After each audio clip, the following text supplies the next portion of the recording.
Archaeology sparks a great deal of interest within our society. We are often curious about the lives of people in the past.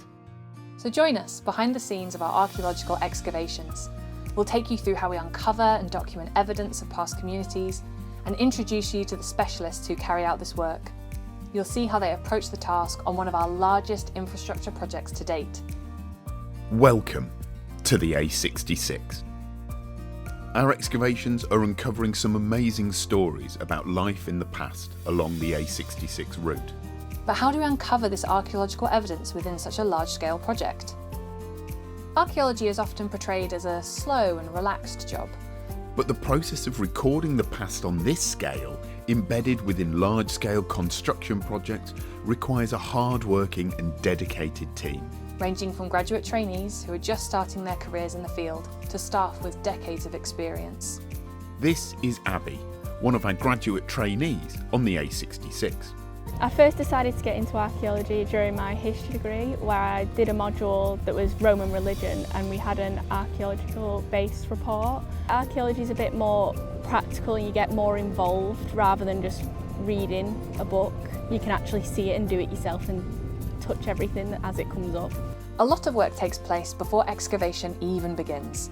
In this assessment phase, previous work and discoveries are investigated, including historic mapping and records. When this is over, the actual fieldwork begins, starting with an evaluation stage. In this phase, many trenches are positioned and excavated to look for archaeological remains, and particularly target evidence uncovered in the assessment phase. These trenches are machine dug, and any archaeological remains within them are hand excavated and recorded to identify the significance of the remains. There's always a level of unknown at this stage, yeah. Evaluations will utilise information from the assessment phase, as well as technological processes such as geophysics, LiDAR, drone recording, metal detecting and field walking alongside excavation to aid our understanding of the archaeological remains. From this data, we pinpoint where the areas for full excavation should be.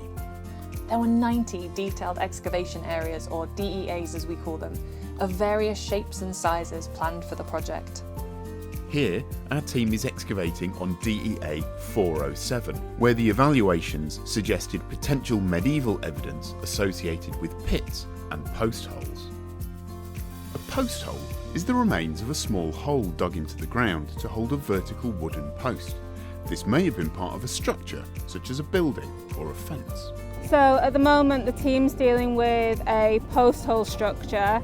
We're not entirely sure of the date of that, and we've got a number of other features opening up, hopefully going to tell us a bit of a story about this area.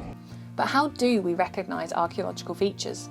At the start of my graduate trainee scheme, I found it quite difficult to identify features because we were on a different site that had like brown soil and brown features, so it was really hard to distinguish between the two. On this site, it's more on red sand with like clear black features that you can see, so it's a lot more easy to distinguish.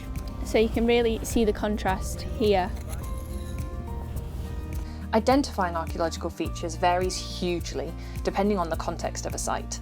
Features can often be difficult to spot when the ground is dry and dusty. In this instance, we will often scrape back the dusty surface and dampen the features to help with identifying and excavating them. I'm Aidan. Currently I am mentoring Abby and we're talking a bit about half-sectioning post holes. Half-sectioning is really important to us so we can get a good idea of the profile and the depth of the post holes. It's also going to show us how different deposits are formed in these, for example, how they've collapsed in and then they've been cut into one another afterwards. We've just taken a sample here from the lower deposits of this feature here.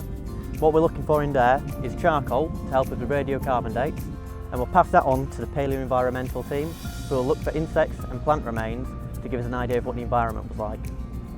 The process of digging and recording features on site, no matter how big or small, will add to the story of the landscape. So I've finished half excavating and sampling and photographing all of the post holes here. So I'm just starting to draw them, and we use a special paper permatrace which won't tear in the rain or get damp, and we can store it in the archive. So this will create a permanent record of all the work that we've done. Abby's drawings, along with the survey work carried out by her, Aidan and the rest of the team, are helping us to produce an accurate plan of the building. In the future, the samples they collect will hopefully provide evidence to help date the building and shed light on the types of activities that took place there. It is with projects like the A66 that we can do large-scale excavation work to understand the past inhabitants of the area and how they lived, all whilst helping train the next generation of archaeologists. I've learned a lot of skills on this project. I've learned excavation recording skills, and I'd definitely recommend archaeology to anyone who's got a passion. Just pursue it.